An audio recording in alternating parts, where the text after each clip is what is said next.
want you to think about this question.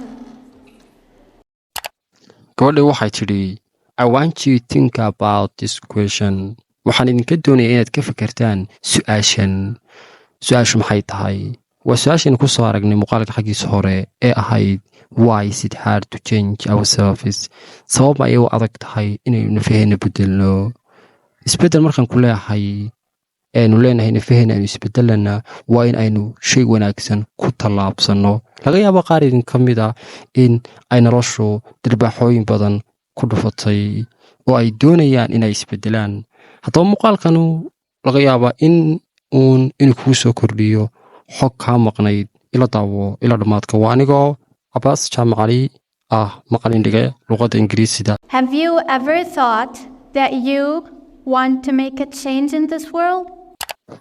Have you ever thought that you want to make a change in this world su-aashii ay gabadhu sheegaysay waatan markaa daawadee waxay tidhi have you ever thought marna ma kugu soo dhacday marna ma ka fakertay that you want inaad doonayso to make a change in this world inaad doonayso inaad isbeddel ka samayso adduunkan I think every one of us wants to make a change in this world.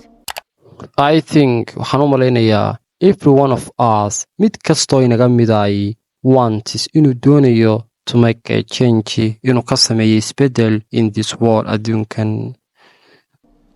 As humans, we want to have an impact.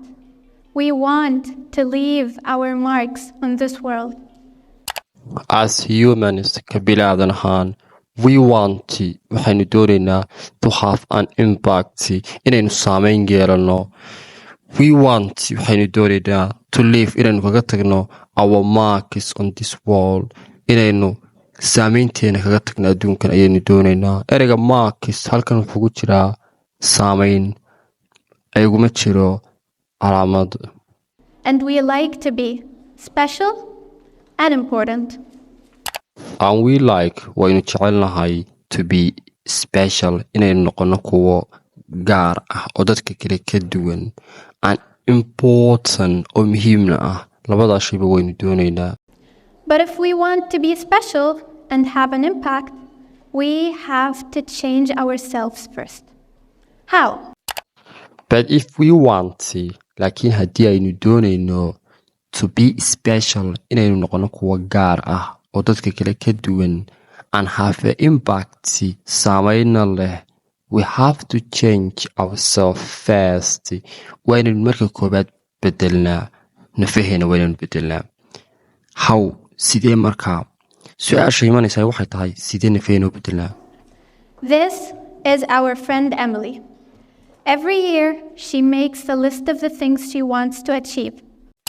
This is our friend Emily. Tani waa saaxiibadeen Emily. Every year, sanad kasta she makes the list of things. Waxay samaysaa liis ashyaa ah bay samaysaa she wants to achieve ay doonaysa inay ku guulaysato. Sanad walba waxay samaysataa liis kaasiyoo ka kooban ashyaa ay doonaysa inay ku guulaysato. But at the end of the year, she finds that she has not achieved most of them. Why? But at the end of the year, laakiin dhammaadka sanadka, she finds waxay ogaataa that she hasn't achieved inaanay ku guulaysan most of them intoodii badnayd. Su-aashu daawada markaa waxay tahay why sabab ma ayaanay Emily ugu guulaysadeen waxyaabihii ay samaysatay sanadka bilowgiisii Why is it hard to change ourselves? su-aashii mawduucu waatan markaa why is it hard to change ourselves sabab ma ayay u adag tahay in aynu bedelno nafaheena sababtay u adag tahay maxay tahay daawadee Today, we'll try to answer this question. Let's look at her list of goals.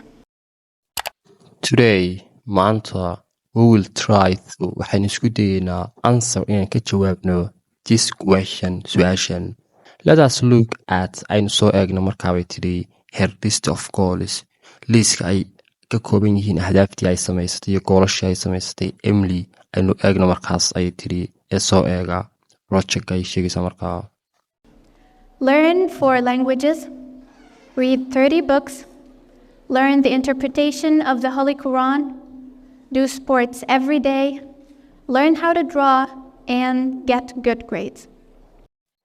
aynu ahdaafta eegna marka ay samaysatay Emily hadafka koowaad wuxuu ahaa learn foreign language inay barato luqad qalaad, read 30 books inay 30 buug akhrido, learn inay barato interpretation of Holy Quran micnaha quraanka turjumidiisa ama micnaha quraanka inay barato, do sports every day inay sports samayso maalin kasta, learn inay barato how to draw sida wax loo sawiro, and get good grade ayna hesho markaas grade wanaagsan ama natiijo wanaagsan ay ka keento intay barato sida wax loo sawiro.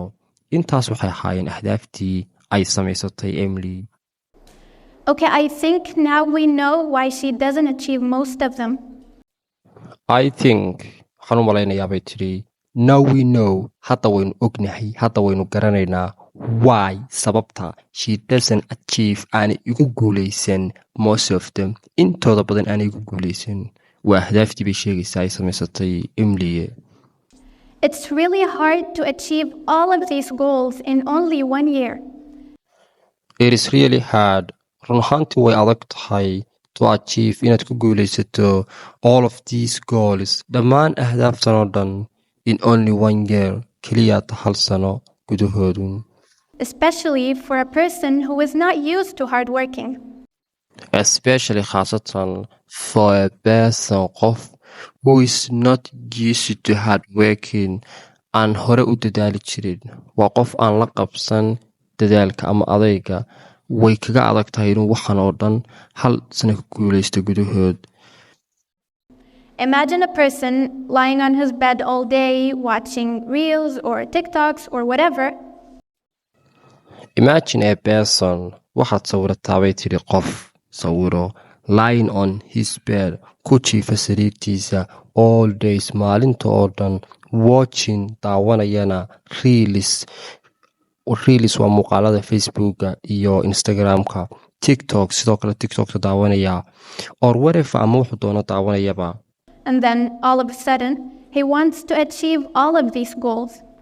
And then dabeedna all of a sudden si kadisa on he wants waxa buu doonayaa to achieve inuu ku guulaysto all of these goals dhammaan goolashan ama si ahdaaftan oo dhanba inuu ku guulaysto ayuu doonayaa. Do you think he would be able to achieve all of them in such a short period of time? I don't think so. Do you think he would be able to achieve all of them in such a short period of time? I don't think so.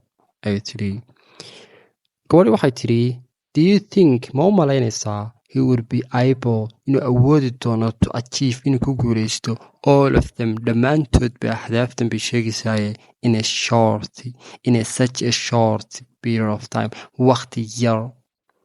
I don't think so. aniga sayra maaha. You know, when we write our goals, we only think that we want to achieve everything.